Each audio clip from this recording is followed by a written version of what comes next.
Worldwide, we're looking at approximately 350 million people with diabetes. There's no question that we're in the midst of a diabetes epidemic.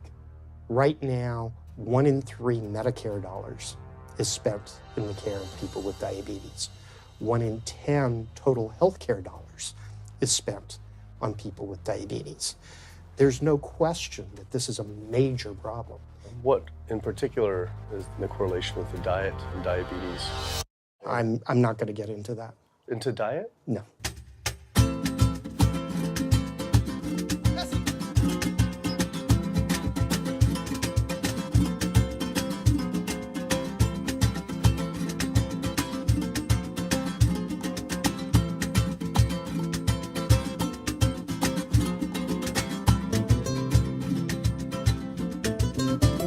My name's Kip. I'm a filmmaker from San Francisco and I have a confession to make. I'm a recovering hypochondriac. Like so many of us, I have a family history of diabetes, heart disease, and cancer. My dad had his first heart bypass at 49, his second at age 50. My grandpa died young from diabetes complications, and both my other grandpa and grandma died of cancer. I was always paranoid that I would also get one of these diseases. Like any good hypochondriac, WebMD Symptoms Checker was essentially my browser's homepage. Even in my teens, I took Metamucil every day and a daily aspirin. I read all the latest self-diagnosis books, I ate every multivitamin I could get my hands on, and I was obsessed with bodily functions. I followed all the large health organizations' recommendations for preventing disease. I exercise regularly, don't smoke, don't drink soda, get enough sleep, reduce stress, and grew up eating what I thought was a healthy diet. Until World Health Organization this morning has classified processed meat such as bacon and sausage as carcinogenic, directly involved in causing cancer in humans. Processed meat is clearly linked to an increase in cancer. Hot dogs or bacon could be just as dangerous as smoking cigarettes. the World Health Organization had looked at over 800 studies from 10 different countries, finding a direct link to consuming processed meat and cancer. Just one serving of deli meats daily increases your risks of colorectal cancer by 18%. I had no idea that what we ate affected cancer rates, but I never felt like I had eaten a lot of processed meats until I realized that processed meat includes hot dogs, bacon, sausage, salami, ham, pepperoni, cold cuts, and deli slices, basically everything I grew up eating. The World Health Organization classifies processed meat as a Group 1 carcinogen, the same group as cigarettes, asbestos, and plutonium, and classifies red meat as a Group 2 carcinogen. Was this like I had essentially been smoking my entire childhood? If processed meats are labeled the same as cigarettes, how is it even legal for kids to be eating this way? I thought this was new information, but many of these studies have been around for 50 years. I couldn't believe I'd been eating processed meats virtually my entire life and was just now finding out how dangerous they are. Why hadn't I been hearing about it from the American Cancer Society, the largest cancer group in the nation? When I went on their website, I was shocked to see that none of this information was featured on their homepage. But even more shocking, on their Eat Healthy page, they actually encouraged eating Group 1 carcinogenic foods like processed turkey and canned meats. This is after the World Health Organization reviewed over 800 studies definitively linking processed meat to cancer. Thank you for calling your American Cancer Society. My name is Sam. I'm a cancer information specialist. How may I help you today? Hi, I was calling because I was wondering why you all recommend people to eat processed meat on your website, which the World Health Organization has classified as a Group 1 carcinogen, which is in the same class as tobacco smoking, asbestos, and plutonium. This would be like a lung association having a how to roll your own cigarette section on their website. It's kind of the same thing. But let me just place you on a brief hold because He wasn't able to answer my questions and said someone would get back with me. I had always been concerned about cancer because both my grandma and grandpa died of cancer. I wondered if things would have been different had they known the link between diet and this terrible disease. In the US, 1 out of every 4 deaths is from cancer. Oh, sweet. American Cancer Society rep confirmed an interview this week. So we just went in for the interview with the American Cancer Society rep, and the security guard said there's no interview scheduled. So I went into my phone, and it turns out last night, after I told her that the interview is going to be about the correlation between diet and cancer, she said she could no longer do the interview. After repeated emails asking why she was declining my interview to simply talk about diet and cancer, she stopped responding altogether. Why would an American Cancer Society rep not want to talk about this? I was, however, able to connect with a growing movement of doctors who are willing to talk about the link between the standard American diet and disease. And it goes beyond just cancer. I took my old trusty van, Super Blue, once again out on the road.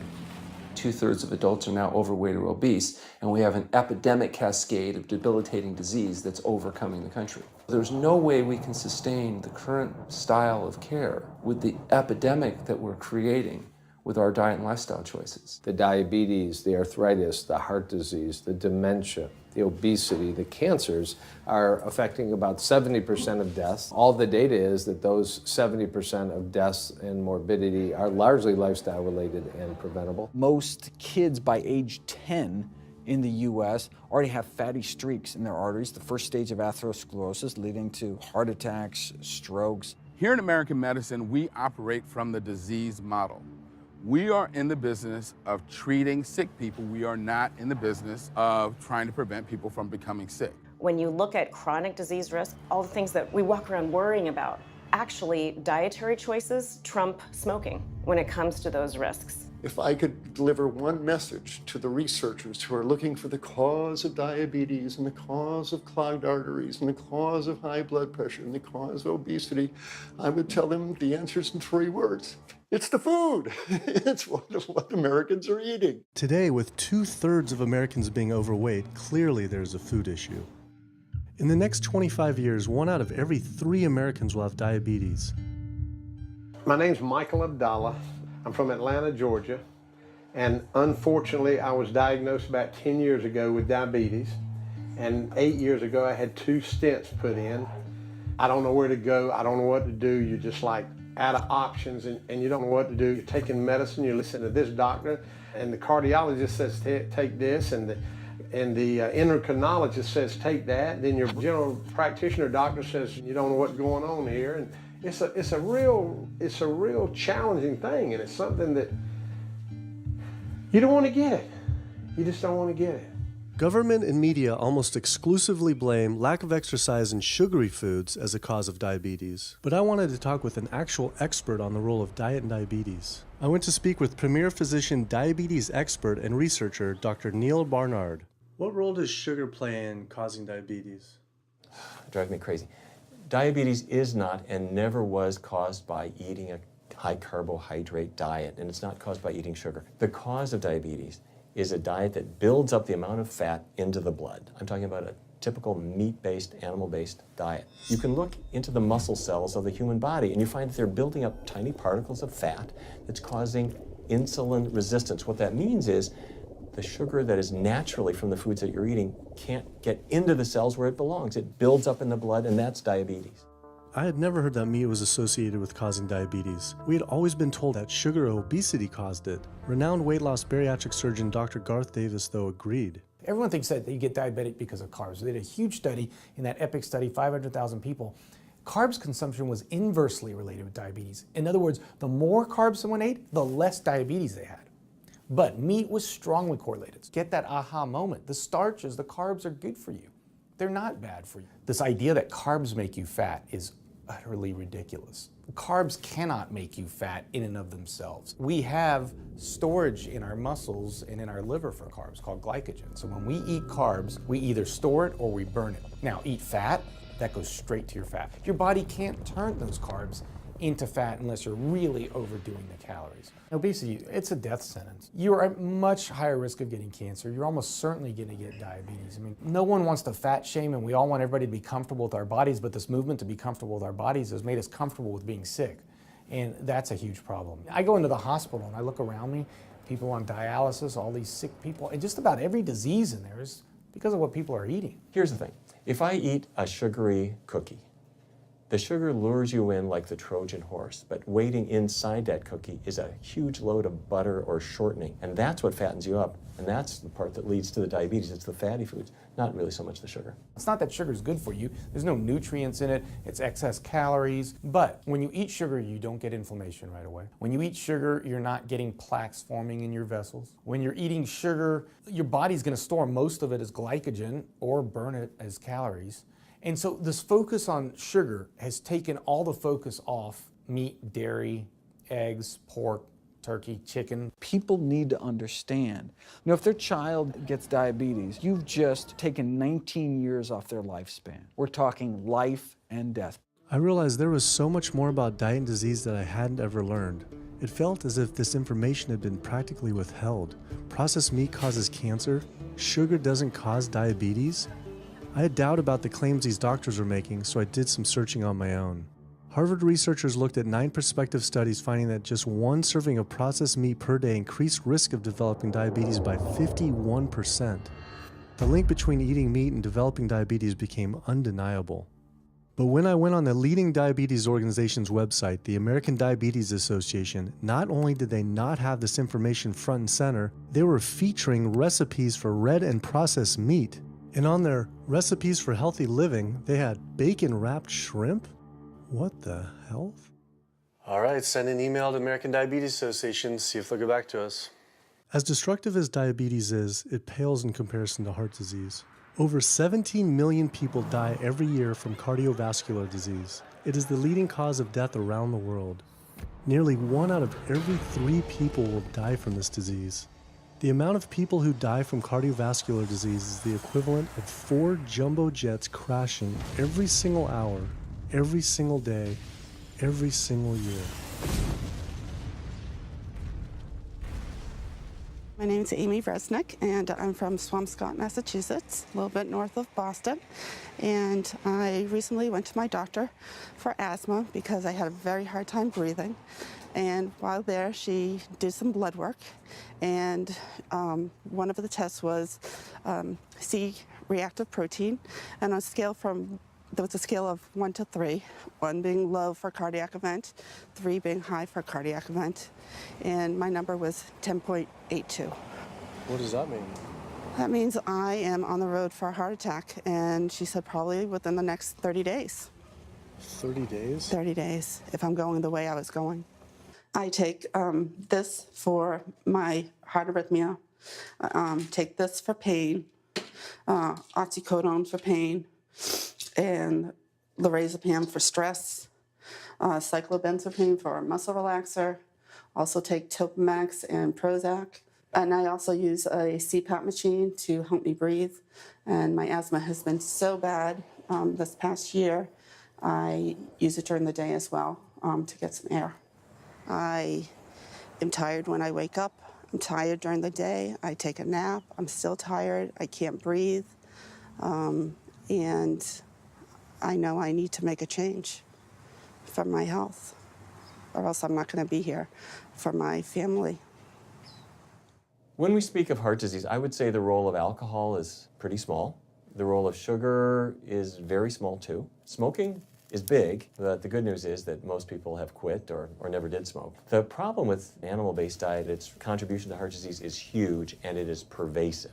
All this expensive imaging, procedures, bypasses, medication, none of which has one solitary single thing to do with the causation of the illness. So you die of a completely benign foodborne illness that never had its causation treated.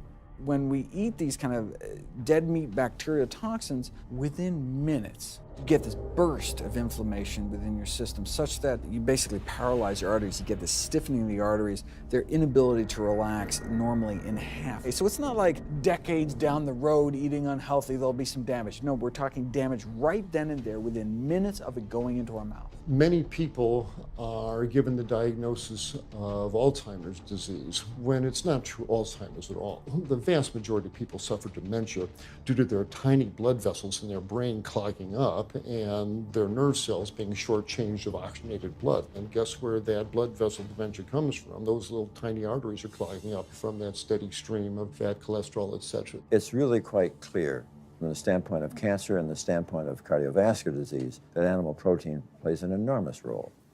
Is chicken better? It's a question of whether you want to be shot or hung.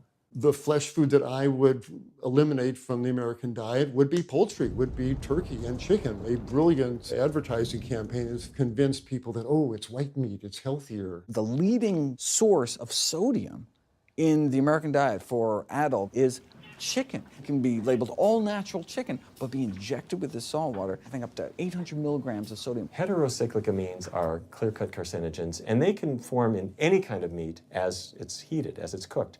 But by far the biggest source is chicken. We sent researchers into fast food and family restaurants. Not only were there carcinogens in every single restaurant, but we found them in every single chicken sample that we took. If somebody brings their family in and they're buying a bucket of chicken, nobody tells them that there are carcinogens. If you're selling carcinogens to people, you've got to warn them that they're in there. But the American Cancer Society encourages people to switch from red and processed meat to chicken.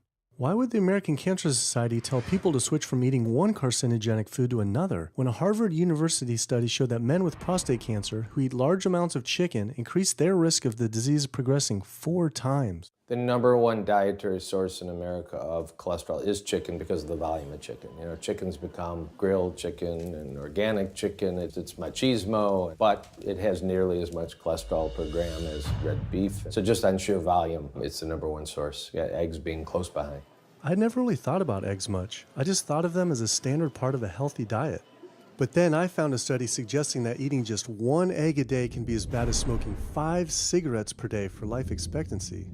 The yolk of a hen's egg is the most concentrated glom of saturated fat and cholesterol. It is made to run a baby chicken for 21 days with no outside energy. It is pure fat and cholesterol. And when we put that into our bloodstream, it coats our red blood cells. Our blood gets thicker and more viscous. It changes our hormone levels. It raises our cholesterol levels. There's nothing healthy about eating the yolk of the egg. But I thought cholesterol and saturated fat wasn't an issue anymore. You know, these saturated fat studies that have come out trying to vindicate saturated fat, this is a campaign by the dairy industry, right? Number one source of saturated fat is dairy. It's not meat. 2008, the global dairy industry got together at a meeting and explicitly, read their agenda, was to neutralize the negative impact of milk fat by regulators and medical professionals, unquote. So what did they do? They funded studies. The main study that started the whole saturated fat media craze was funded by the National Dairy Council. The egg industry similarly funds studies that confuse consumers by making claims that eggs don't negatively affect heart function. That is, only when compared to eating a McDonald's sausage McMuffin? So what they're really saying is that eating eggs is just as bad as eating a McMuffin. When you eat foods like beef or steak or a processed meat, a hot dog, you're not just getting saturated fat. You're also getting other additional toxins that are in that food. There's heme iron, carcinogens, processing chemicals. This is all a lot more complicated than just looking at saturated fat. You know, the strategy is not on making their products any safer. The strategy is to just try to confuse the public, to introduce doubt. You know, there's a famous tobacco industry memo. It's called "Doubt is Our Product." That's all they had to do. They didn't have to convince Americans that smoking was healthy, right? They just had to introduce doubt. Then they would win.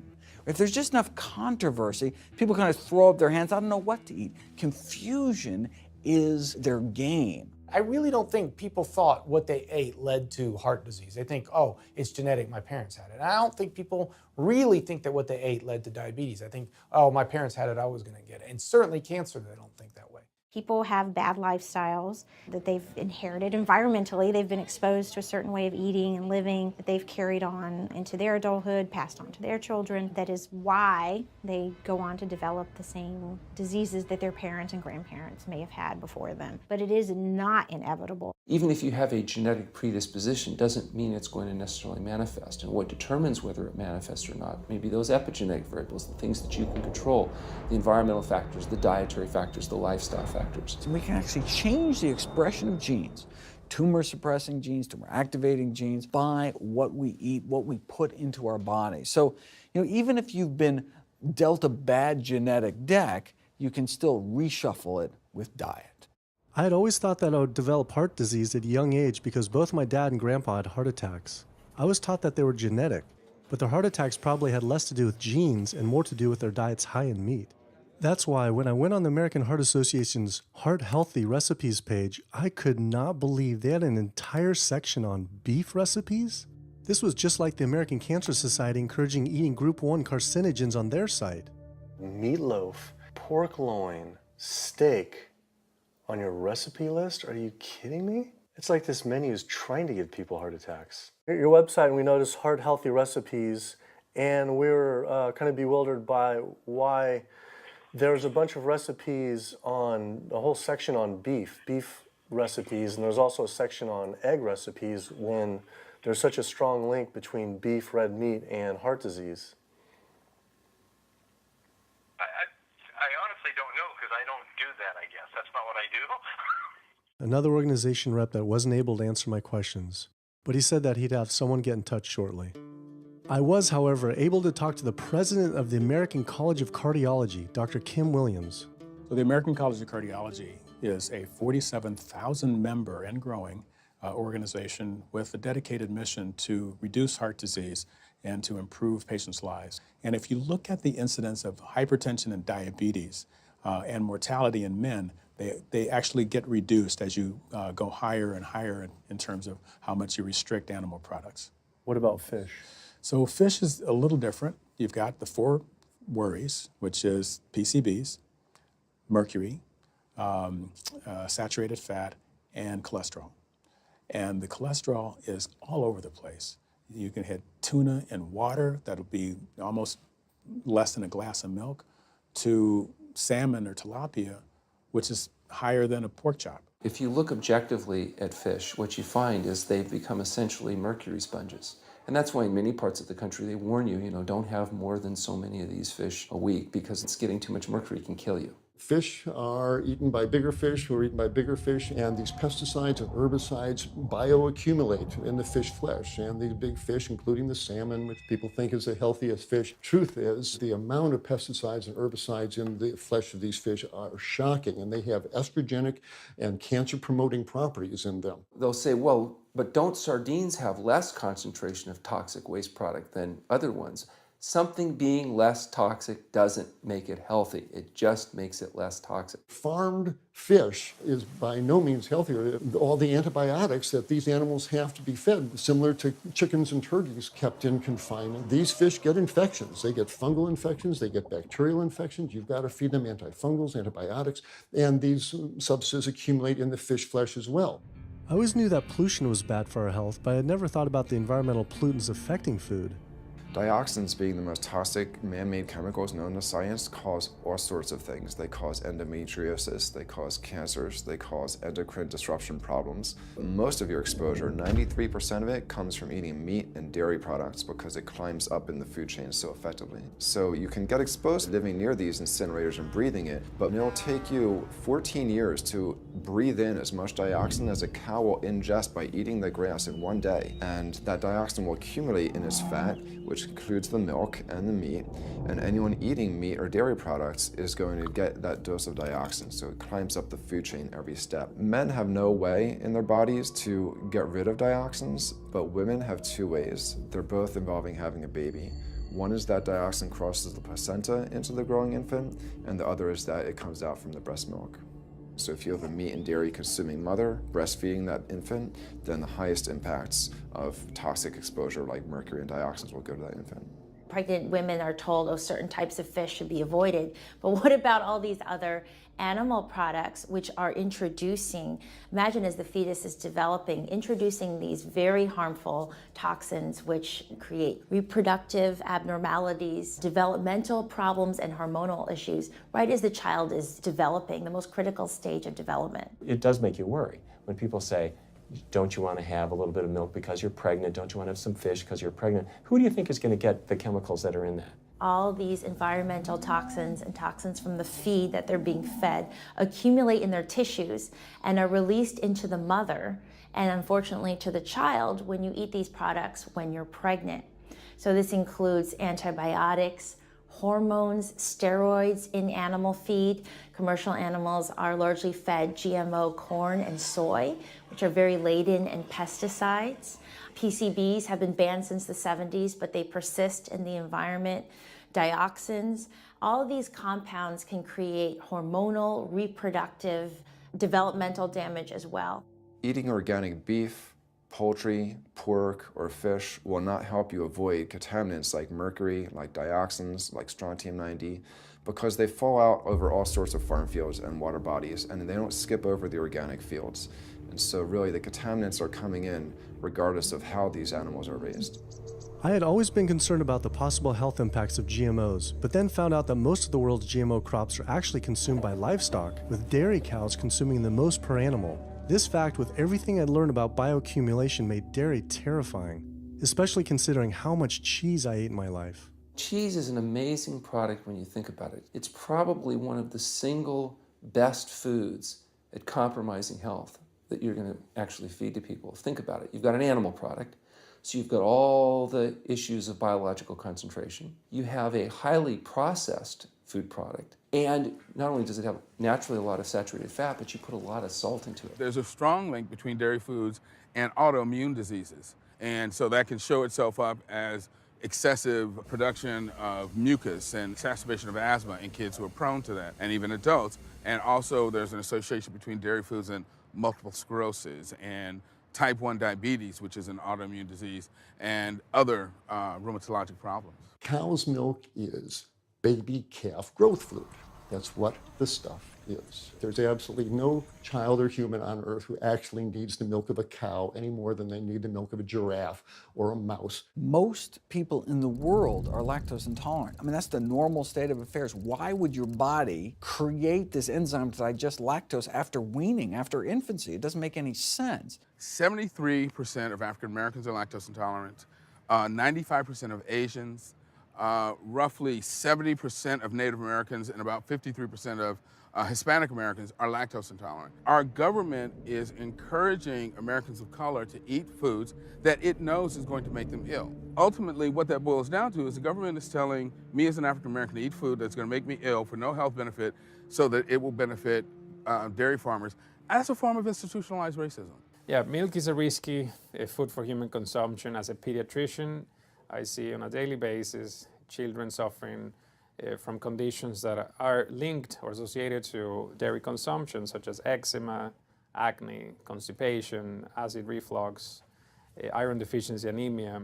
Cow's milk protein is the most allergenic food. People think, well, no, I want hormone-free, not injected with bovine growth hormone. But milk is this hormonal fluid, so it's just packed with sex hormones and natural sex steroid hormones like estrogen, progesterone. In fact, doesn't matter if it's conventional milk, doesn't matter if it's organic milk. Milk without hormones, that's an oxymoron. Organic dairy has just as much saturated fat and cholesterol and galactose and all the things that you don't want as conventional dairy. Dairy products in general have a lot of other products associated with it, not the least of which is pus.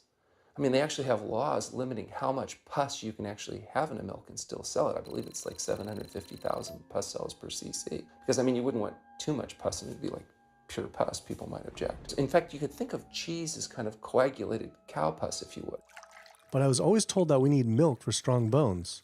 I'm Jane Chapman, and not too long ago, finally got some x-rays of the hips and back. Severe bilateral osteoarthritis of the hips. And actually, I'm scheduled for 2 hip replacements. That's bone on bone. It's the grinding of the joints. My stability is scary. I hold on to the walls if I'm at home. I've been told to use a walker.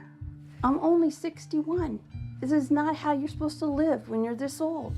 I have a really hard time believing that that's all that's left. Researchers have studied bone development in kids and whether they get stress fractures and that kind of thing. And the kids who drink the most milk have 0 protection. Milk does not build strong bones. Harvard researchers have looked at a large group of older women. Over an 18-year period, the milk drinkers had 0 protection from fractures. So this old notion that somehow milk is going to build strong bones or protect your bones later in life, it's a myth. People that drink milk have higher rates of hip fractures, have more cancer, and live shorter lives. It turns out that countries with the highest dairy consumption also have the highest rates of osteoporosis, so clearly drinking more milk doesn't protect your bones. Doing more research, I found that dairy was linked to many different types of cancer as well. Just like many of us, I thought that the majority of cancer was due to genes, but only 5 to 10% of cancer is actually genetic. Any cancer is caused by a DNA mutation, but that's not enough. So that can cause that first cancer cell, but one cancer cell never killed anyone. 2 cancer cells never killed anyone. But 1 billion cancer cells, now we're running into problems. So we need to reduce the growth factors in our body, like IGF-1. Insulin-like growth factor 1 is this cancer-promoting growth hormone involved in every stage of cancer cell growth and spread and metastases. Any animal protein boosts the level of IGF-1. Dairy products increases your risk for various forms of cancer, especially those related to your hormones. So breast cancer, prostate cancer, ovarian cancer. So this is not a product, even in its most pure state, you want to be consuming because it does come with risk. I found out that dairy can increase a man's chance of getting prostate cancer by 34%. And for women who've had breast cancer, just 1 serving of whole dairy a day can increase their chance of dying from the disease 49%, and dying from anything 64%. Why weren't breast cancer sites like Susan G. Komen warning everyone about this? For calling Susan G. Komen, this is Jocelyn. How may I help you? Okay, so we're wondering why you don't have a huge warning about the dangers of consuming dairy on your website when there's a direct link to breast cancer. There was a study published in the Journal of the National Cancer Institute that found out women consuming dairy who has had breast cancer increases their risk of dying of breast cancer 49%. I was wondering why it's not on your website. We cannot answer these types of questions. Once again, another health organization rep saying someone else would have to answer my question. Rather than risk being stood up again, I went straight to the local Susan G. Komen chapter to see if they would answer my questions.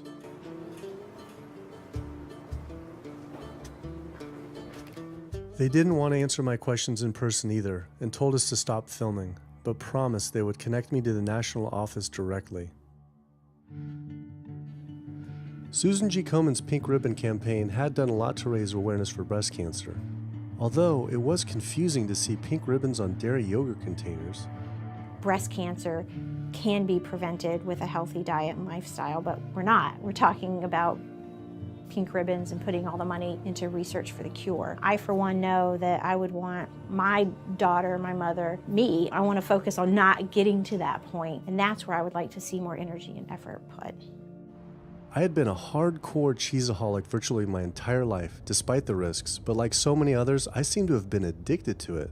It turns out that the casein protein, that's the main protein in dairy products, and particularly in cheese, it breaks apart in the human digestion to create what are called casomorphins, casein-derived morphine-like compounds that go to the brain and they attach to the very same receptor that heroin attaches to.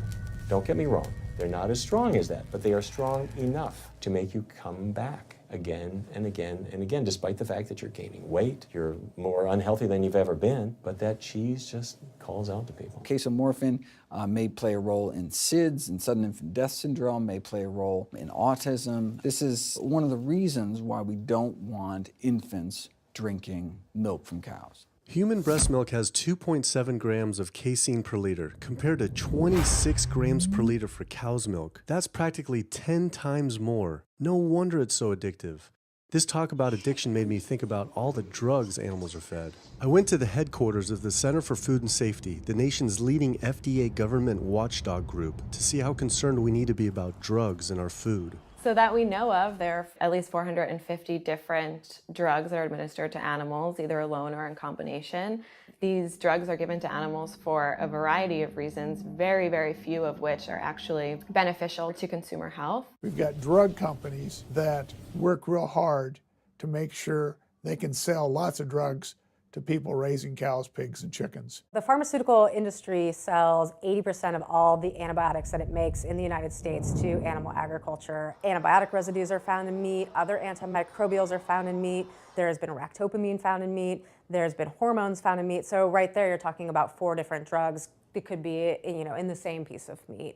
The pharmaceutical company is supposed to show the safety of animal drugs. They're not really testing to see what the impacts of these drugs are on humans. They're really looking to see what the impacts of these drugs are on animals. When we try to get information on some of the health studies and the environmental studies, from federal agencies, we get back page after page of blacked out information because the company claimed confidential business information. Consumers have no idea what is in the products that they consume. So how sick something makes me and how bad it pollutes the environment is a secret for a company.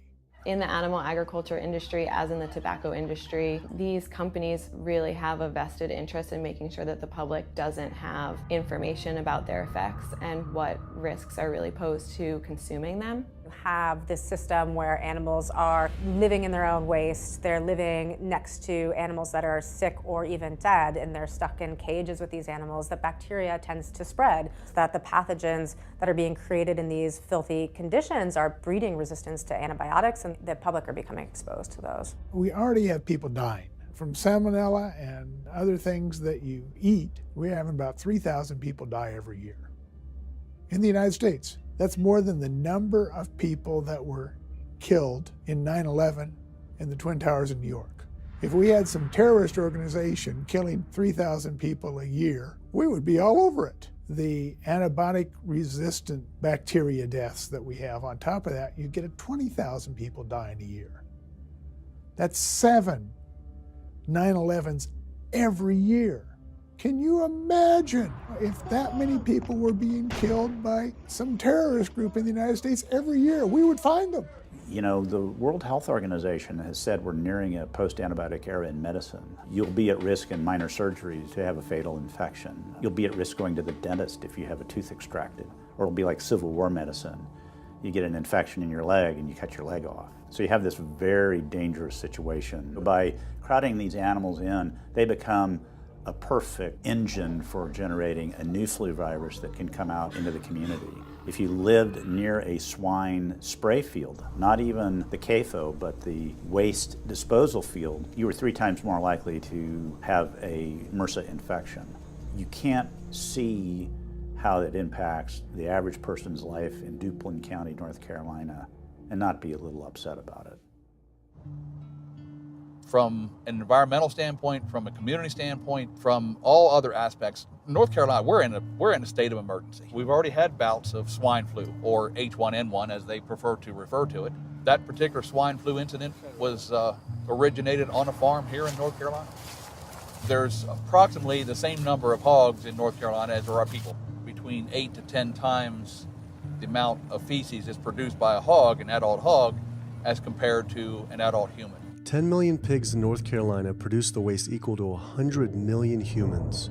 This is the equivalent of the entire U.S. eastern seaboard flushing their toilets into North Carolina. But there is no waste treatment. The pigs' waste falls through slats in the floors of the sheds they are forced to live in. It is then pumped into giant waste pits, which leach into rivers and streams, and is pumped out unfiltered onto fields, further polluting the environment and neighboring health. When you go back and you look at where these hog facilities are located, there's a disproportionate number of them that are located near communities of color, low-income communities. It is definitely a human rights issue. My sister, she have asthma, and you know, her brother, he have asthma. He's 3, and we don't know what she might have.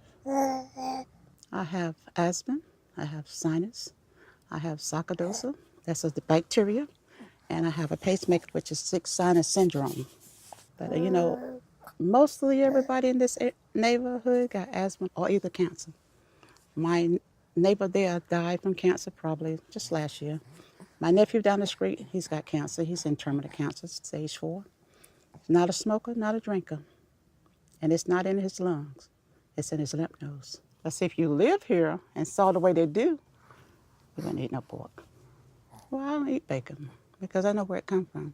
When they die, they go into a box and they decompose because they swell, especially from the heat. A truck come and pick them up, take them to the processing plant in Rose Hill, round them up into feed, and feed it back to the hogs. If I come out this door, if he's spraying there, it's gonna come in my face. It hit you right in the face. It smells like something that you have never smelled before. It smells worse than a dead body. It's the family graveyard. I have my grandmother out there, my sisters, my brothers. When we go to the funeral, he used to spray. During the funeral? During the funeral, yes, during the funeral. Yeah, he spray. And when the people come, everybody be closing their nose up, saying how it stink. They can want to have a cookout on Sunday, he'll spray. Do you think he does it on purpose? I think so, because he just sprays Sunday. He always sprays Sunday. And in most of these area, hog houses and turkey house is in the black area or the Hispanic area. It's either or. Do you think it's also a civil rights issue? Yes, yes, I do. Yes, I do.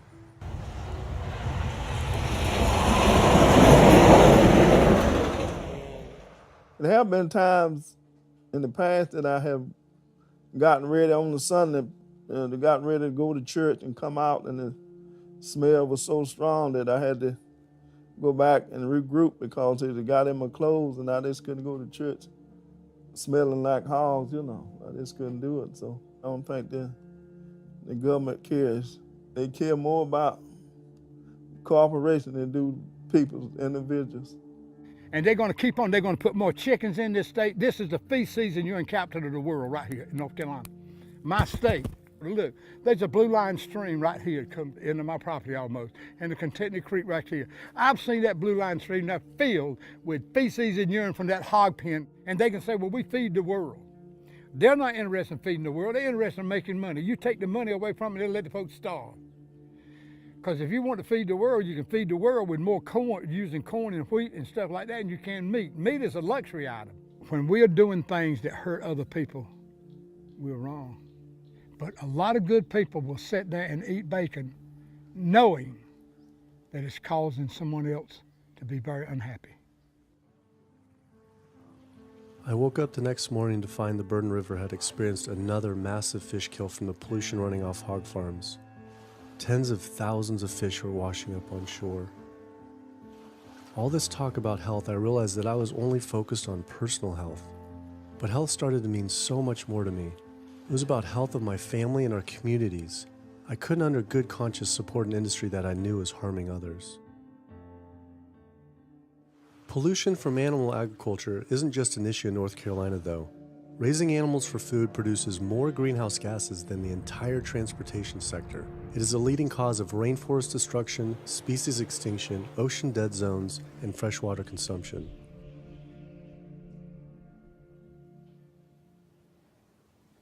American Diabetes Association actually finally got back, and they agreed to an interview.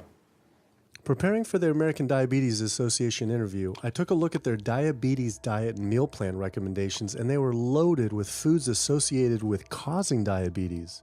How could they expect people not to get diabetes if this was the food they were recommending? And then, I saw multiple peer-reviewed studies published on the National Institute of Health website showing that a low-fat, plant-based diet was more than twice as powerful at controlling and even reversing diabetes than the ADA recommended diet that included meat and dairy. Well, the mission of the American Diabetes Association is to identify a prevention and a cure for diabetes, but in the meantime, to improve the lives of all people who are affected by diabetes. And what's the best way to prevent this? For type 2 diabetes, it's unclear. We can't prevent type 2 diabetes in everybody. When we were doing the research, we came across a lot of studies that said that you actually could potentially cure or reverse diabetes with a purely plant-based diet. I don't believe there's sufficient evidence to demonstrate that. How does it compare to the ADA diet that you recommend? We don't recommend a specific diet. We recommend healthy eating. The one that's on the website. We recommend healthy eating. There is. Do you have a whole? You have a whole list of exact day-to-day, the meal plan, the whole meal plan? All they are selections of foods to consider.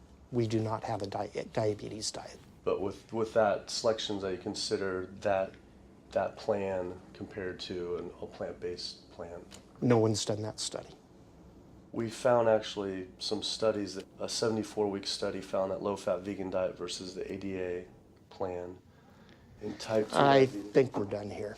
I'm not gonna get into an argument about. Oh no, I was just wondering the studies of if this is true or if it shows that. any diet works. Any diet works if people follow it. But if it's a diet that's not the proper diet, like if anyone follows a diet that they eat I can't tell you what a proper diet is. I can tell you what an improper diet is. So then we can talk about the good diets. I'm not sure why. I'm not going to get into that. Into diet? No. Why If that's where you want to go with this, I'm sorry, I'm not the person that you should be talking to. And why is that though? If that's what you want to get into, I'm not the person you need to be talking to. Who do we talk to about diet? You can talk to anybody you want. But that's interesting though. Why not recommend a diet? Because the data don't exist to support it. But if we see data that we looked up that supports it with, like, you know, the NIH, in Europe, the European Association of Diet. We're done. I'm sorry. I'm not going to get into that argument with you. No, it's not an argument. I'm not going to get into the argument. Why is it an argument? It's just talking about in European study of diabetes and other places that have studies why. There are lots of studies. Why is it even an argument? There are lots of studies in the literature, many of which have never been replicated or, frankly, are wrong. That's why we do peer review, okay? The European Association of Study of Diabetes has been peer reviewed? Or I don't know what study you're referring to, and in the absence of being able to see that study, I'm not going to comment. I could show it to you. I'm sorry, I don't have the time for that. I just don't understand why it's an argument, though. Okay.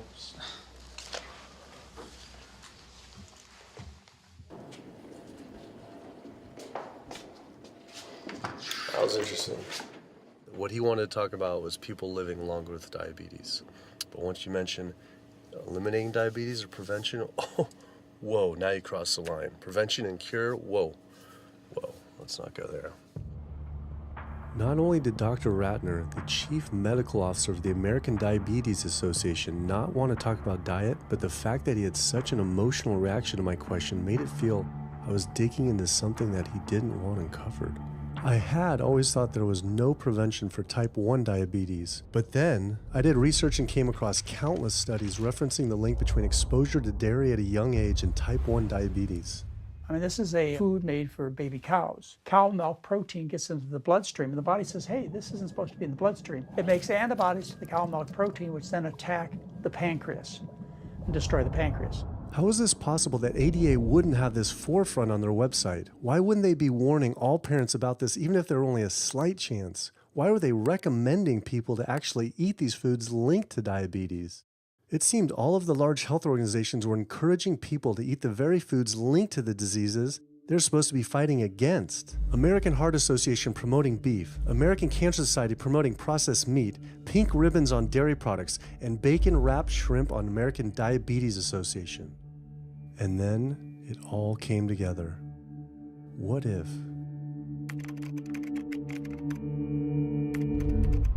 And there it was. The American Diabetes Association was taking money from Dannon, one of the world's largest dairy yogurt producers, Kraft Foods, makers of Velveeta processed cheese, Oscar Mayer processed meats, Lunchables processed kids meals, and Bumblebee Foods, makers of processed canned meats. American Cancer Society was taking money from Tyson, one of the world's largest meat producers, and Yum Brand, owner of Pizza Hut, KFC, and Taco Bell. Susan G. Komen was supposed to be fighting breast cancer, was corporate partnering with KFC, Dietz Watson Processed Meats, and Yoplait Yogurt. And the American Heart Association was probably the most disturbing of all, taking hundreds of thousands of dollars from the beef industry, poultry, and dairy producers, and millions from fast food and processed food manufacturers. Every single one of these organizations was taking money from meat and dairy companies that are associated with the causes of these diseases. This would be like the American Lung Association taking money from the tobacco industry. I was sick of not getting answers, so I went to the headquarters of these organizations myself. We have to speak to someone in person. There's millions of people dying from the foods that they're recommending people to eat. I wanted to find out why Susan G. Komen had accepted $35 million from Yoplait when their products can increase a woman's chance of dying from breast cancer 49%, and ask American Cancer Society if taking money from KFC and Tyson was the reason they promote eating meat. But every one of these organizations declined to be interviewed. What's really sad is that we cannot trust information from these leading health organizations like the American Heart Association, the American Diabetes Association, because they are taking money from the very industries who are causing the problems that they're supposed to be helping to prevent. So that makes the truth something that you are not going to be hearing, as far as nutrition goes, from these organizations. Well, that would be the end of their funding, that would be the end of their jobs, that would be lawsuits, they would bring the entire catastrophe down upon their heads, and they would essentially disappear as organizations. This one time I got invited to a charity fundraiser for the American Diabetes Association. And I showed up and they had a whole buffet and it was all just animal products. I remember like a big thing of barbecue chicken. And I was like, I stormed out. I said, like, serving chicken at a diabetes event is like serving alcohol at an AA meeting. It just doesn't make sense. We had scheduled to film an interview with a prominent surgeon, but before we could get inside the building, the hospital's media relations manager stopped us. Actually, I understand that Dr. said that you could film here today, but unfortunately that's not going to be able to happen. I know that he advocates for patients changing their diets, but the hospital makes money off these surgeries, and the reality is he does too. So we can't do anything that's going to negatively impact the hospital, so unfortunately you're not going to be able to film here today. I was sickened by how open she was about the hospital being more interested in profits than people's health. But it wasn't just this hospital or these organizations. Even the US government is involved too. Every 5 years, the U.S. Department of Agriculture creates dietary guidelines for Americans. The committee who writes these guidelines has been made up of individuals who have received money from McDonald's, the National Dairy Council, the American Meat Institute, the National Dairy Board, the National Livestock and Meat Board, the American Egg Board, Dannon, candy and sugar companies, Coca-Cola, and Anheuser, just to name a few, which means we are getting our dietary recommendations from the very industries that are killing us. And when the USDA, makes a pyramid or a power plate every 5 years for the American public, they're going to guarantee that on that plate are going to be foods which, when consumed, will result in millions of Americans perishing. The USDA, which is supposed to be protecting us, has two missions. It's supposed to protect us, and it's supposed to protect the producer. And guess what? When those two come head to head, they usually choose the producer. In internal documents uncovered by Dr. Greger, the USDA admitted that eggs cannot legally be called nutritious, low-fat, part of a balanced diet, low-calorie, healthful, healthy, can't say it's good for you, or even safe. Yet they still promote these products to the American people through federal checkoff programs. If you ask somebody if they've heard of a checkoff program, the odds are they haven't, although daily they are seeing the messaging that these programs produce. So checkoff programs are responsible for the messages that we see on TV, on the internet, on bus billboards and magazines that say things like, milk, it does a body good, or milk life, beef, it's what's for dinner, pork, be inspired, the incredible edible egg. The dairy checkoff program gave $12 million to Domino's to just market cheese-heavy products. And this is the USDA, this is the government. If you've seen those ads for the Pizza Hut pizza, the stuffed crust, or a pound of cheese, those are all government advertising schemes for the industry. How can we put more cheese on beef? How can we put more milk in a coffee? Things like that to just drive consumption of these just unbelievably unhealthful products. So McDonald's, for instance, has 6 people staffed full-time, according to records we found, whose salaries are paid for by this government program, but funded by the producers who are regulated by it. And these 6 people sit there at McDonald's headquarters and just come up with ideas. Triple cheese decker McCheese muffin stuffed bacon cheese slider? With extra cheese? Nice. Yes. You don't think of it on a day-to-day basis that these are government programs. The Wendy's bacon double cheeseburger, government program. The steak fajita at Dunkin' Donuts, government program. You would just never think that this just pure garbage from a food standpoint is coming from a federally funded program. That's one of the things that makes checkoffs so incredibly creepy, is that it is our government telling us, eat more beef, drink more milk, eat more cheese, eat more pork. One of the very effective ways that the dairy industry promotes its products is to reach children because kids are impressionable, they're going to be consumers for their entire lives, and you might as well get them while they're young. So dairy spends at least $50 million promoting its products in public schools throughout the country with posters with people with milk mustaches and messages like milk it does a body good or milk life.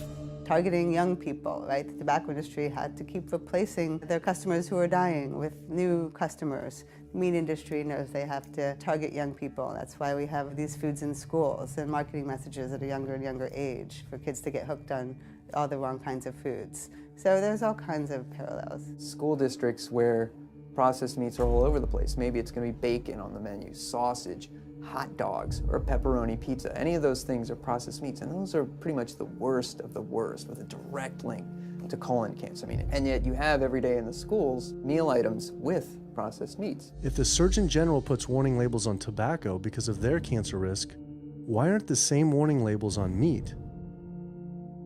Based on the publicly available data, we know they spend at least $557 million promoting their goods through checkoff programs. We know that they spend at least $138 million lobbying Congress. We expect that they spend a good deal more than that in figures that simply aren't publicly disclosed. The industry's lobbying power is so strong that they can create laws and push through legislation that doesn't benefit Americans in any way, such as ag-gag laws that criminalize whistleblowing or photographing abuses by this industry. Activists in the U.S. can be charged as terrorists for disrupting the profits of any business that uses animals under the Animal Enterprise Terrorism Act, to the even more ridiculous ones like cheeseburger laws.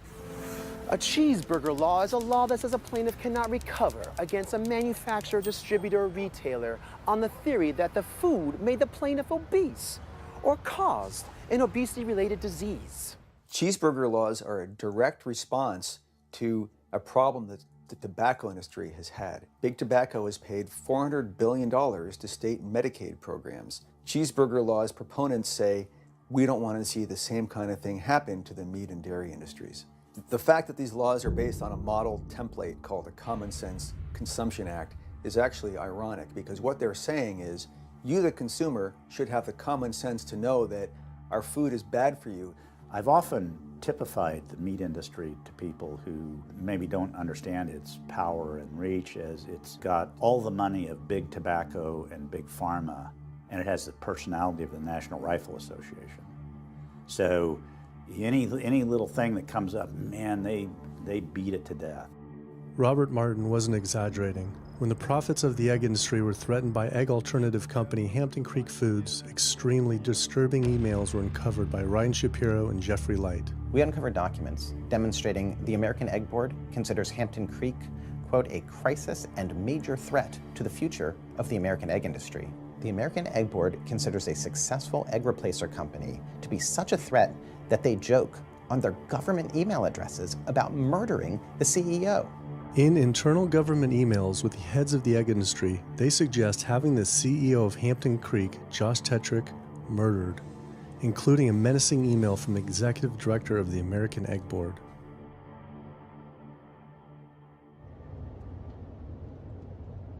The meat producers don't have to pay for the heart disease or the environmental destruction or any of the other externalities, as economists call them, that their products cause. You know, then there's the whole pharmaceutical aspect of it, and the fact that there's a very strong pharmaceutical industry and lobby that has a huge stake in preserving the status quo. And these chronic diseases, these are the cash cows of the pharmaceutical industry. You have a $5 billion stent industry. Do they ever want to see that go away? We've got a $35 billion statin drug industry. Do they ever want to see that go away? I'm talking about the pharmaceutical industry effectively controls what doctors are told. Most research isn't put into prevention, it's put into the medication that we might use for that particular disease. I'm on 2 different high blood pressure medicines, 6 asthma type medicines, even after 4 years of shots. And then another medicine to help take care of side effects from some of those medicines. I'm on high-level antidepressants, a couple of different pain meds for my back and hips. I'm taking about 16 drugs, not counting the insulin in the morning. I take insulin morning, insulin night, 32 to 34 units of insulin. Lantus to be exact.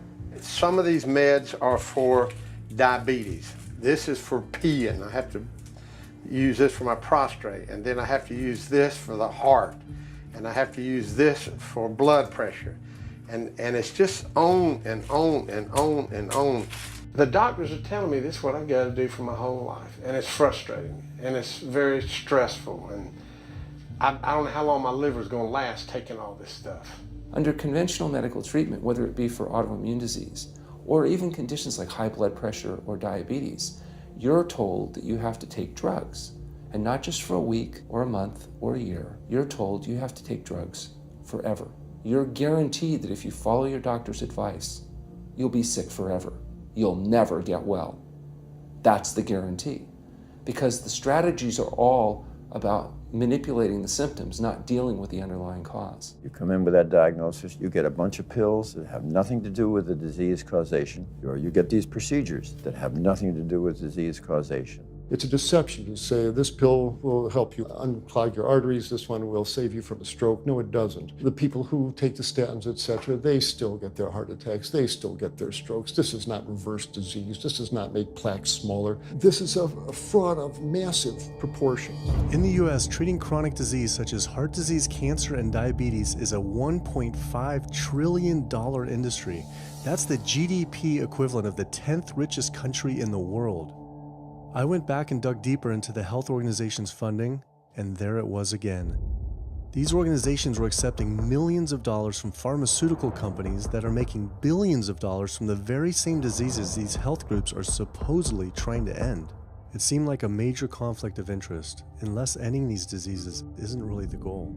The pharmaceutical industry spends more money on lobbying than any other single industry. Just like animal agriculture, they are so powerful they write their own laws that have had activists imprisoned to silence them. Government's in bed with anyone that gives them the most money, which is the pharmaceutical industry, which is the animal ag industries. Like, they are pumping the government full of money and resources, and in return the government's giving them what they want: subsidies, imprisoning activists that go against them. And I think it's quite telling that these industries are working so hard and spending so much money to criminalize people for simply taking a picture, for simply recording what's going on inside of these facilities and making it known to the public. They're behind walls, they're underground, they're in these secret facilities that no one knows about. But if they did, they would be shocked and outraged. And I think people would not want to think that their pharmaceuticals, that their food are coming from these places. And that's why I think the ag laws are what they are, is because they are trying to silence people into not speaking out and not showing the truth.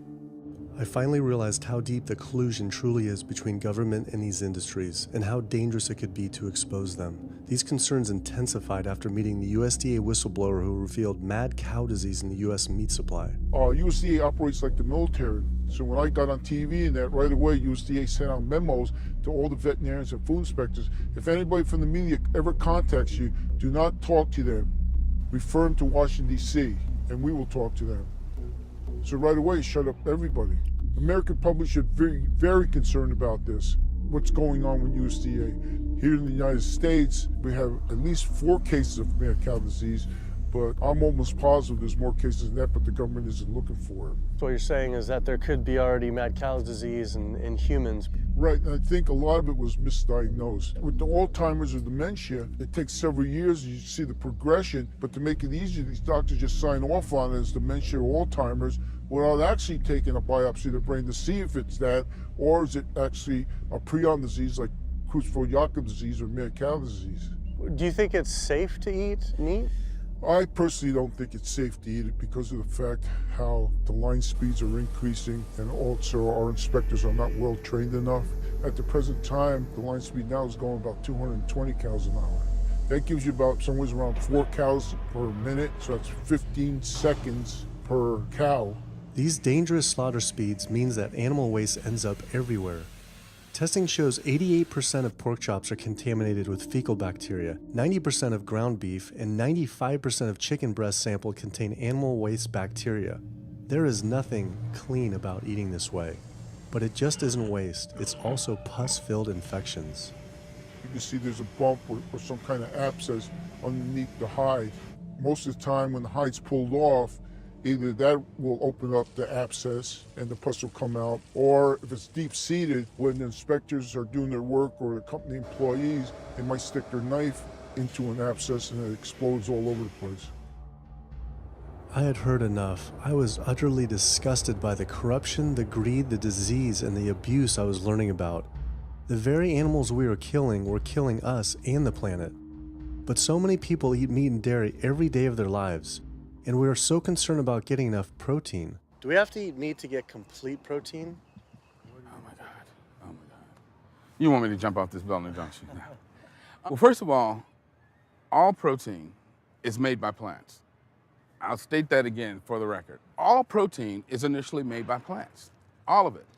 And it is not necessary to eat animal tissue in order to get protein. Only plants have the ability to actually take nitrogen from the air, break those molecules apart, and incorporate that nitrogen into amino acids and then make protein. Any protein you get from an animal is simply recycled plant protein. If you ate a diet that was calorically adequate, and even things like brown rice and broccoli, and you got enough of it, you'd get enough both quantity and quality of protein. 2,000 calories of brown rice and broccoli is going to be about 80 grams of protein a day, including the essential amino acids that you need in order to maintain optimum health. I mean, grains are loaded with protein. Beans are loaded with protein. Vegetables are loaded with protein. You really want to get your protein from plants because plant proteins have a much more beneficial effect on our physiology. The funny thing about protein is most Americans get about twice the amount they need.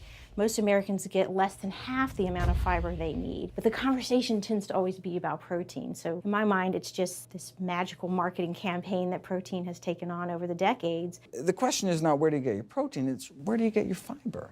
I have never in my professional career seen a protein deficiency. I've never seen someone come in eating normal amounts of calories and they're protein deficient.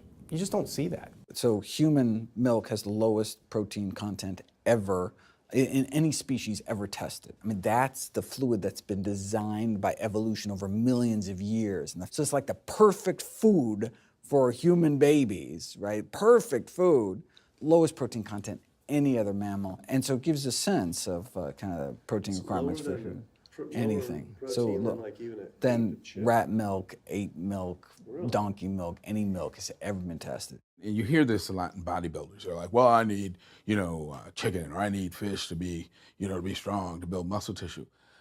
That is utter nonsense. The largest, strongest terrestrial animals on the planet are all herbivores. The biggest, strongest animals are all herbivores. When we bring in people and they're on meaty diets and we transition them to a plant-based diet, we always track what they're eating.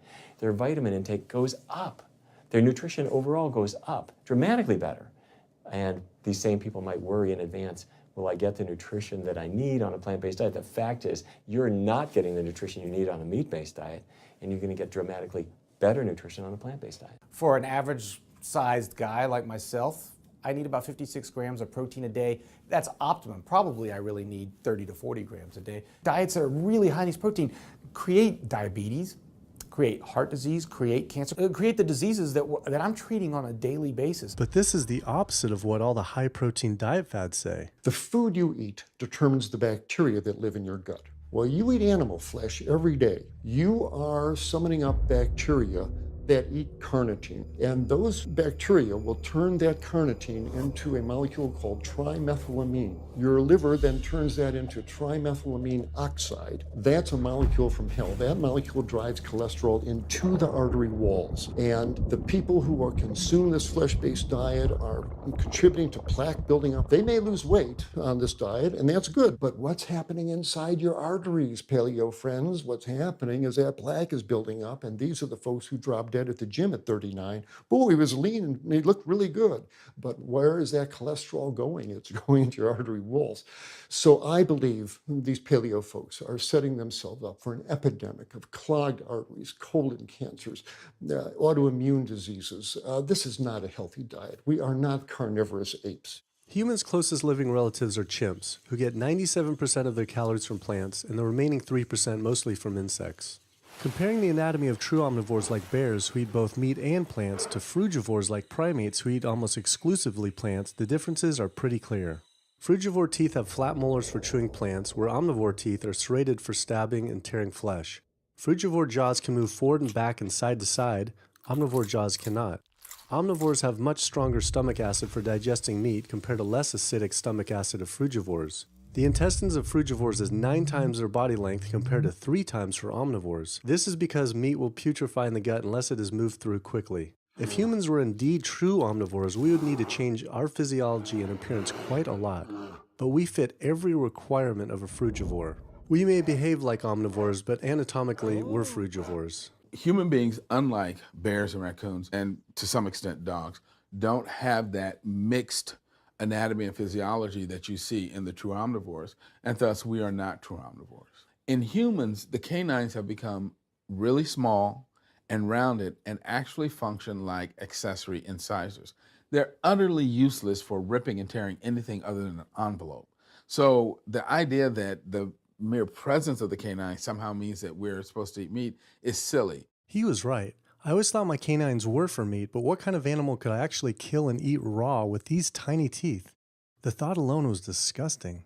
I mean, everybody loves a smoothie made with fruit and even some vegetables, but if you think about putting a fish or a piece of beef in a blender and grinding it up, the thought is absolutely repulsive.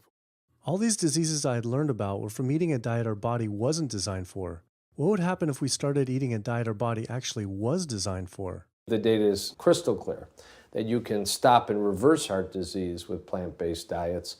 Scientifically shown, I've seen it in my own patients. People who adopt low-fat plant-based diets can actually reverse their heart disease, and that literally means watching the plaque start to go away, something they didn't think could happen. My experience with patients is, and those studies show, that when people adopt a fully plant-based diet, their cholesterol levels plummet within a few days. And if you do blood tests in a couple of weeks, you'll see dramatic improvements. Yes, your numbers are going to look great within a week or two. Your cholesterol can come crashing down. In fact, if you're on medications, your doctor may have to pull off your blood pressure medication so your blood pressure don't drop too low because it can work too good. Like that, the side effect is not having to take drugs. In a groundbreaking study published by Dr. Esselstyn following patients suffering from cardiovascular disease, 99.4% were able to avoid major cardiac events by going plant-based. Because it's not just heart disease. It's hypertension, it's diabetes, it's strokes, it's heart attacks, it's several of the autoimmune diseases, lupus, asthma, GERD, osteoporosis. I mean, there's a multitude of diseases, even rheumatoid arthritis. It can be so dramatic. When you see these poor souls with just absolutely crippled with rheumatoid arthritis go plant-based, then they come off their medication. I wanted to follow up with Jane Chapman, who had been suffering from severe osteoarthritis, and I could not believe what I saw after only a few weeks of fasting and changing her diet. So it's so amazing. See, like this only a few weeks later. I know. From going from the walker, needing wheelchair assistance at the airport, to strolling down the street, enjoying the fresh air, the sunshine. 2 weeks. It's all it took, 2 weeks to get off all the meds and start to feel the inflammation just kind of drain out of the body, where the movement was much easier. Just a lot of healing occurred very, very rapidly just by doing the right things for your body. When you're treating diseases with drugs, you know, there's one drug you take for cholesterol, a different class of drugs you take for high blood pressure, different class of drugs you take for diabetes. But with diet, a plant-based diet affects all these diseases, one diet to kind of rule them all. The impacts of eating this way go far beyond ourselves. By getting rid of heart disease alone, we would save up to $48 trillion in the USA, 3 times the US GDP. Conditions like high blood pressure, you don't have to take the drugs the rest of your life and be sick forever. What you can do is live in such a way that it gives the body a chance to heal itself. We took 174 consecutive patients with high blood pressure, and 174 people were able to lower their blood pressure enough to eliminate the need for medication. For inflammatory bowel disease like Crohn's, the best remission rates ever achieved through plant-based diet. MS, multiple sclerosis, the best results ever achieved compared to any medical, surgical, any kind of intervention was a plant-based diet. You can see that with every sequential reduction in animal products, people live longer, they have less heart disease, they have less cancer, they have less diabetes. You can actually take human cancer cells, put them in a petri dish, and you can drip the blood of those eating vegan, get about 72% suppression in human prostate cancer cell growth in vitro. They wanted to try this again with women and breast cancer. So they said, let's see what a plant-based diet can do. After just 2 weeks, their bodies cleaned up. You drop their blood on the same carpet of cancer cells. You can clear off the whole plate. This is after just 2 weeks eating healthy, which raises the question, what kind of blood do we want in our bodies? My background is in industrial and systems engineering, and that was my career path for a long time until I got thyroid cancer, and everything changed from there. I decided that I wanted to try alternative methods and treatments rather than have surgery and have my thyroid removed, which meant I'd be on medication forever, and I didn't want that. I just started reading how a plant-based diet can heal the body, and it has worked for so many people. So I immediately just switched to a completely whole food plant-based diet. After a year, the cancer was completely gone, and my thyroid had shrunk to normal size, and I was completely free of that. This was tough to believe. Couldn't this all just be from eating healthier though, like no sugar?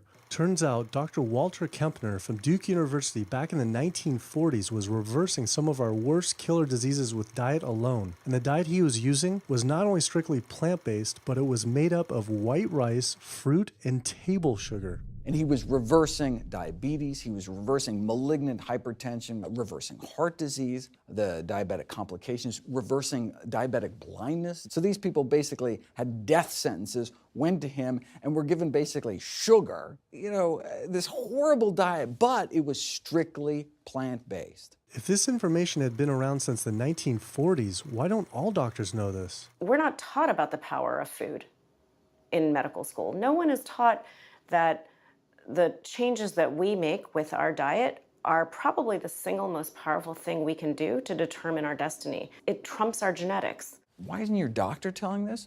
Odds are your doctor never learned any of this. In fact, there was even a bill introduced just mandating physicians get 7 hours nutrition training every couple years, just to kind of stay on top of it. And who came out against that?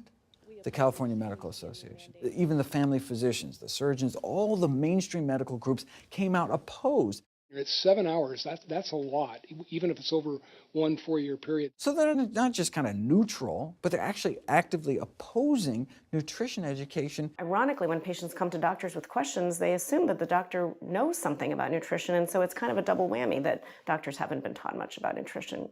Why don't we hear about this from dietitians when nutrition is their entire specialty? Turns out the American Nutrition and Dietetics Association puts out nutrition fact sheets written by the industries themselves. The industries pay $20,000 per fact sheet and explicitly take part in writing them. So you can learn about eggs from the egg industry, and you can learn about lamb from the lamb industry. This would be like learning about the benefits of smoking from the tobacco industry. When people are eating meat, I think of it as a bit like smoking. It's sort of Russian roulette. You may not get diabetes, but your chances of getting diabetes, about 1 in 3. You may not get cancer, but your chances, if you're a man, about 1 in 2. A woman, 1 in 3. Your chances of gaining weight, 2 out of 3. It's not all diet, but most of it is. The best thing that you can do to make sure that you empty all those bullets out of the chamber and you're not taking risks with your health is to get the animal products out of your diet and eat healthy foods. I came to True North to help me with my asthma and to lose a little weight, and it's amazing. Just in 2 weeks of changing my diet, don't have to take any asthma medication, no antidepressants, no pain medication, no heart medication, nothing, no medications at all. And it's just incredible. I was taking Oxy and Advil, and I was taking 800 milligrams of Motrin 3 times a day just to get through the day because I was in so much pain. And now, nothing. Wow. Nothing at all. 2 weeks. 2 weeks, So 14 days. All that medication, you're completely off. Completely off everything. It's just been so frustrating to me because I went to so many different doctors for help, and I tried so many different medications to help me with my asthma, and nothing helped, and I was stuck on the couch for the last 10 months, unable to breathe.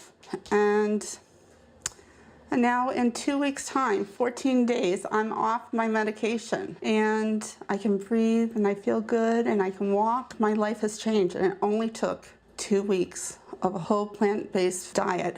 That's incredible. Yeah. That is incredible. It really is. That's amazing. It really is. I I feel so blessed and so good and just so happy to be doing this, and I'm hoping that I can be a role model for other people and not be pushy about it, because everyone's going to do it in their own time. But thank God my time is now. So. Thanks. Thanks. As powerful as Amy's story was, I knew for some, eating 100% plant-based would still seem extreme. I think there's this sense that everything's okay in moderation, right? But we haven't seen that moderation works. There really isn't a study that shows that by eating meat and eggs in moderation, you can actually turn your heart disease around and get better. But I know people who've given up meat and they felt sick. Yeah, it's unlikely that anybody's symptoms are caused by a dead, decaying flesh deficiency. The lack of highly processed animal food products in the diet is not going to be associated with the causal factor about why they're sick. There is going to be a reason why they're not feeling well, but that's not going to be one of them.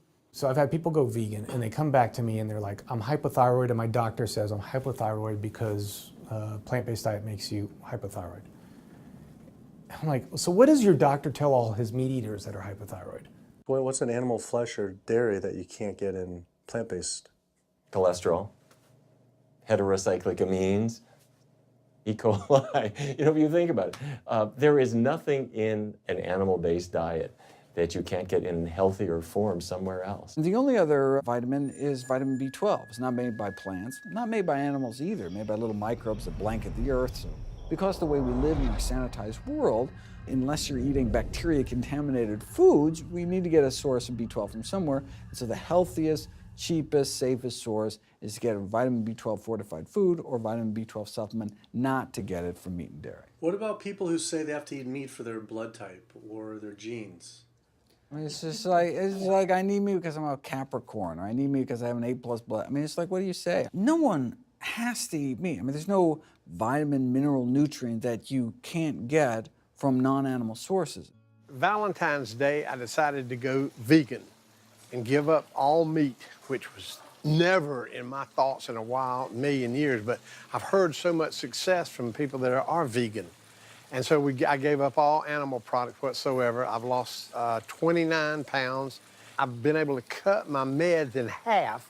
I've been able to cut my insulin in half. And now I'm going for the moon. I'm going to cut it all out. In the last 6 weeks, we've just had 3 grandchildren. And my ugly face is going to be around to see them graduate from high school and college. I'm going to be here. My mission is to let everybody know you do not have to suffer from diabetes and cancer and heart disease because someone in your family had it or because the doctors are telling you this is what's going to happen. You can take charge of your health and have a positive outcome just like I did. The reason I'm so committed to this is, my grandmother had diabetes and I didn't know what I know now about healing the body. And if I did, I feel like she could have lived at least a few years longer. And so it's in her honor that I do what I do. Because I could save someone else's grandmother, aunt, uncle, father from that, So I'm excited about getting the message out there. There's a common belief that eating plant-based is expensive. Not at all. It can be done in a very inexpensive way where you buy foods that are in season and you shop in the bulk bins, and that saves a lot of money. You can eliminate a lot of your expenses on your grocery bill by not buying meat and dairy because those things are expensive. Our meal plan for a family of 4 is $25 per person in the family. 2064 is your total. 2064, whoa. That's for an entire week of food. Really? An exploding movement of elite athletes are utilizing vegan diets to heal injuries, speed recovery times, and enhance their performance. Before I was vegan, I was only bench pressing 315 like 5 times. Then after going vegan, I was doing 400, 425, 465. And I was like, oh my God, this is amazing. I'm vegan and I'm bench pressing 465 pounds. This is ridiculous. And as soon as I went vegan, tendinitis started disappearing. My strength in my right arm started coming back. High blood pressure was going down. You can't be strong and be dying on the inside. That's not strong. That's weak. That's really weak because yeah, you look big and strong on the outside. Yeah, big man. No, but your heart's crying for help on the inside. You're dying.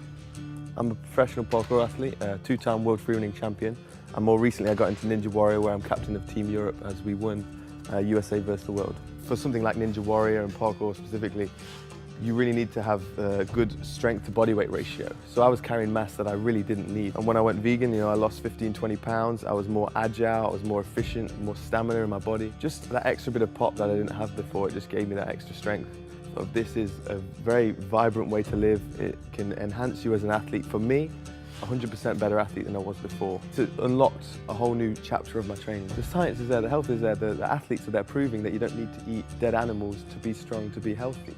I started working out when I was 47 years old. All the muscles you see, I gained as vegan. I gained 15 pounds of muscles on my body, eating all plant-based vegan foods. All the aches and pains in my body, it just went away.